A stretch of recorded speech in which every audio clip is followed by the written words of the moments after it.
အခုကိုခဲနဲ့ပတ်သက်ပြီးတော့ Play Store မရတော့တာတွေ YouTube ကြည့်လို့မရတော့ပါဘူးဆိုရဲသူတွေအတွက်ဆိုရင်တော့ဒီနည်းလမ်းလေးကတော့အဆင်ပြေလိမ့်မယ်နော်ဘယ်လိုလုပ်ရလဲဆိုတော့အရင်ဆုံး Gmail ထဲကိုဝင်ပြီးသွားရင်ညာဘက်အပေါ်တောင်လေးမှာကိုခဲ info လေးရှိမယ်ပေါ့နော်အဲ့ကိုခဲ info လေးကိုနှိပ်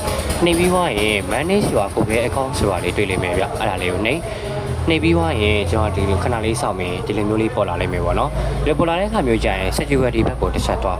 ပြီးသွားရင်အောက်လေးကိုနည်းနည်းလေးဆွဲချပြီးပြီးတဲ့အခါမျိုးမှာ recovery phone ရဲ့ recovery email ရဲ့ဆိုပြီးတော့နှစ်ခုရှိမယ်ပေါ့နော်အကယ်၍ကိုက recovery phone number နေရာမှာထည့်မယ်ဆိုရင်တော့ phone number လေးတစ်လုံးတော့လိုရမယ် recovery email နေရာမှာထည့်မယ်ဆိုရင်တော့ကိုယ့်ရဲ့ account လေးတစ်ခေါက်တော့ထပ်ပြီးလိုရမယ်ပေါ့နော်အကယ်၍ကိုကဒီ recovery phone number နေရာမှာ phone number ထည့်မယ်ဆိုရင်ကိုထည့်လိုက်တဲ့ phone number ထဲကိုသူက one time password ဆိုတဲ့ OTP ကုတ်လေးတစ်ခုကြာလာလိမ့်မယ်ဗျအဲ့ OTP ကုတ်လေးထည့်ပြီးွားရေးဆိုတာနဲ့အခုနပြောခဲ့တဲ့ကိုခဲမရတော့တာမျိုးတွေ Play Store မရတော့တာ YouTube ကြည့်လို့မရတော့ပါဘူးဆိုတဲ့ပြဿနာတွေဖြစ်တော့မှာမဟုတ်ပါဘူးเนาะသိချင်တာလေးရှိရင်လည်းကျွန်တော် comment အောင်လေးမှာတစ်ချက်မေးခဲ့လို့ရပါတယ်ဗျကျေးဇူးအများကြီးတင်ပါတယ်เนาะ